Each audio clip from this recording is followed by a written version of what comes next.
Alright, so that took 3 tries to try and record the first bit. Yeah, sometimes things just don't work out that well.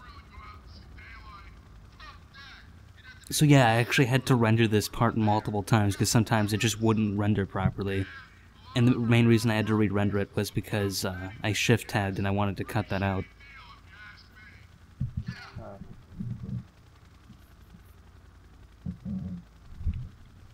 So now we're heading to the Underhell facility, though it's not actually called that. Yeah, I think it's called the ARC facility.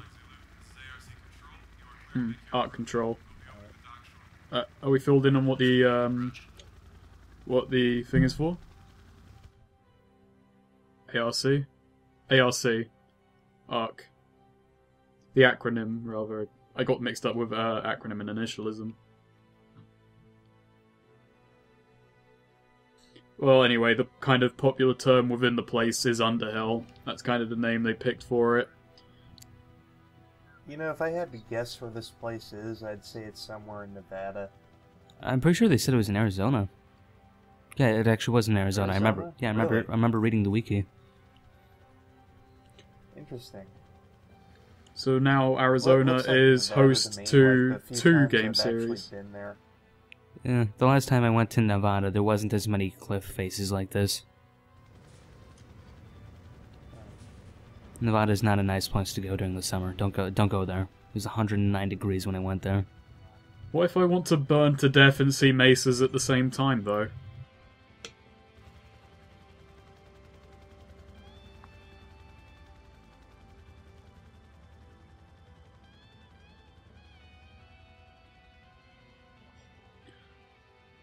I was gonna question prostitute cards, and then I remembered that's legal in, Nevada. Is it in Nevada? Yeah. Depressurization in 3, 2, 1. Depressurization complete. Opening lower gates.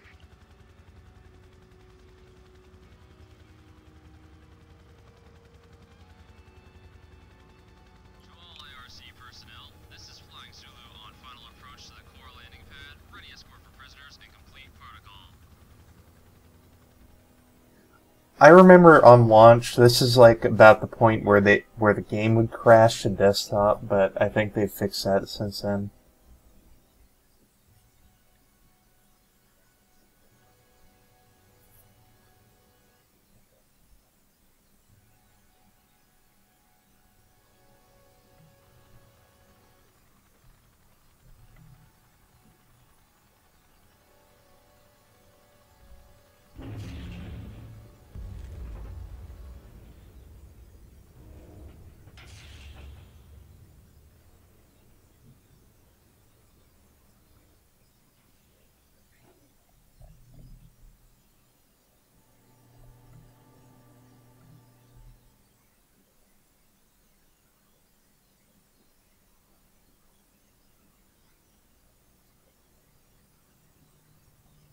Well, a lot of commentary going on right now.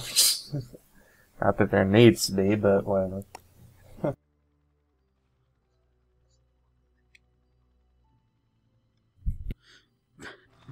Okay, so basically this is where there's a...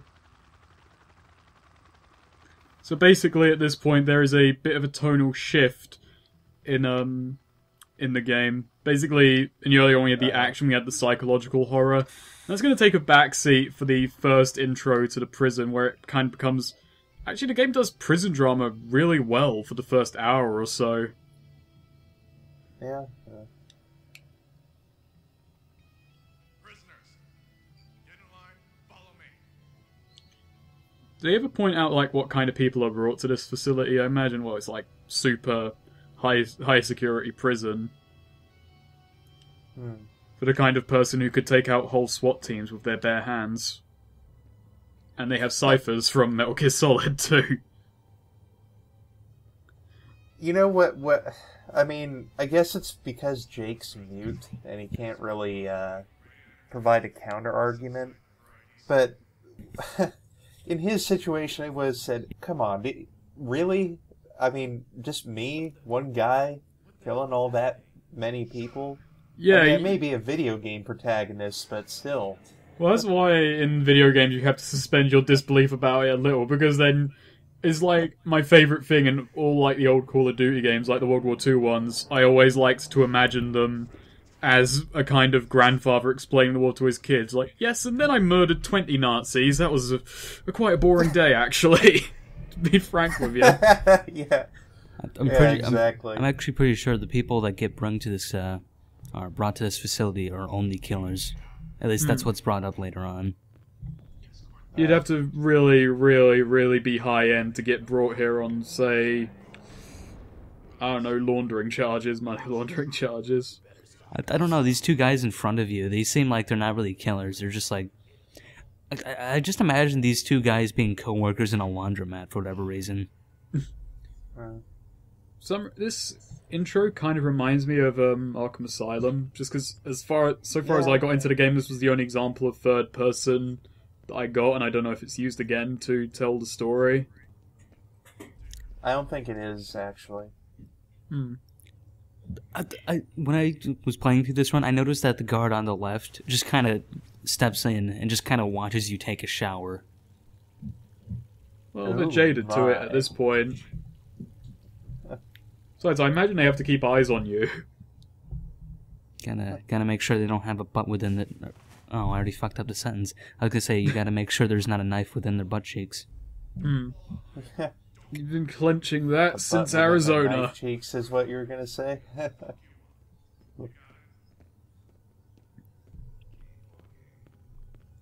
With a video game protagonist, though, that's pretty mundane.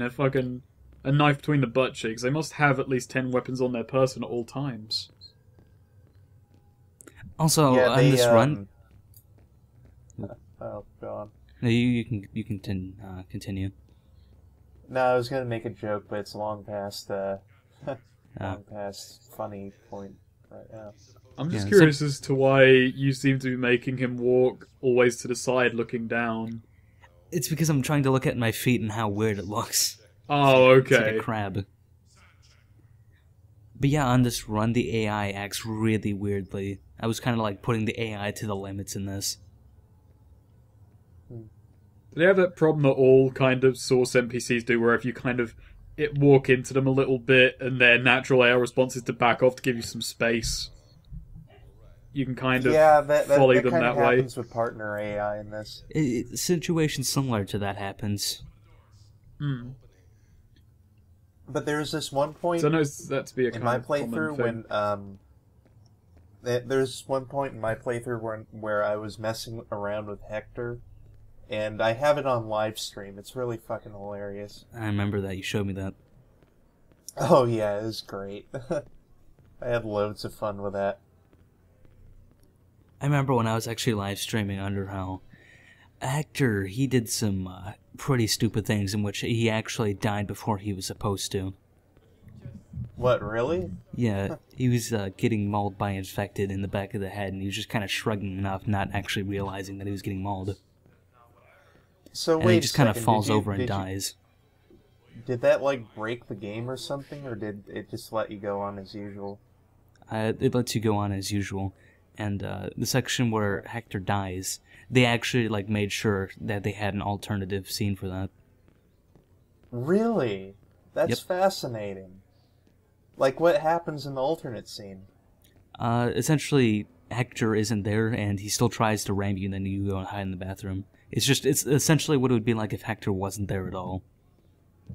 Oh, I see. That's a really clever little touch. Yeah, there's a lot of little clever touches in this game. Like, for example, there's 3 ways that this chapter can start. Oh yeah, I remember we were talking about that, and I believe I accidentally got the easiest way. I say accidentally, it just means I sucked at a certain scene, which we'll get to. The funny thing about the like little touches, you'll actually see something later on in the video that I thought was pretty entertaining that I never noticed before. But I think it would be best for that. Yeah, I'll have to. But it's also kind of obvious once you see it. One thing I noticed there, I know they've made a lot of extensive kind of changes and additions there, but he still did the kind of arm flicker the Combine do when they're charging up their stun stick when he went to hit you with the baton. I think it's honestly better like that. It works. I'm not. If it's not broke, don't fix it. It's functional. The animation. It's just. I just like to notice little things like that in mods. Right.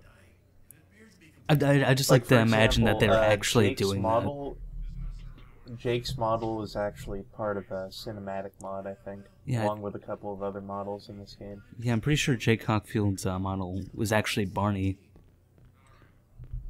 What, really? I can kind of see that, but then I only first saw those fake factory cinematic mods the first time today, and I just kind of wondered, oh god, what the fuck have they done? What the models are pretty decent. The models are decently made. It's just kind of what the fuck. The main problem I have with it is, yeah, like the main problem I have with the models is that there's like 50 variations of Alex's model. I wonder why. And 99% of them are terrible. I wonder why. I'm pretty sure half of them are also new models. I wonder variations. Actually, I don't wonder on that one. Factory models are well made in everything except facial flexes, maybe. Like, they've got nice, little touches on them and everything, but they just do not fit Half-Life. They really don't. That's the way I was going to describe it there. They're well made from a technical perspective, if not an aesthetic one. But yeah, when I was talking about the AI being weird, I was climbing up the staircase normally, and the guard behind me just says, "Get the fuck out of here." I just look at him.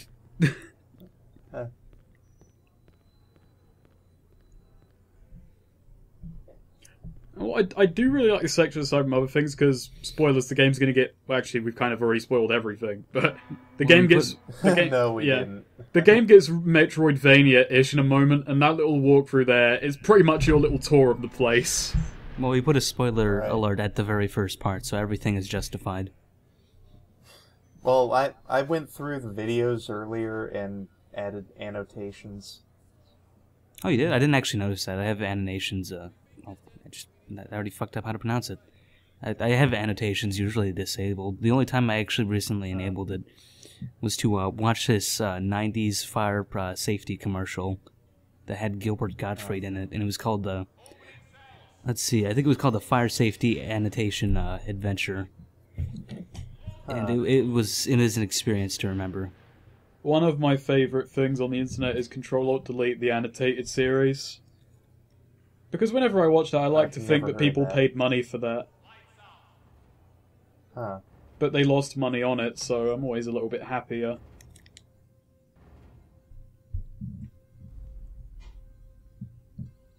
It's been a long day, sitting in a helicopter, walking.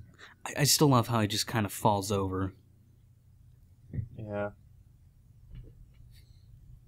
Ah, your dreamcatcher can't save you now. Now that I think about it, that might have been the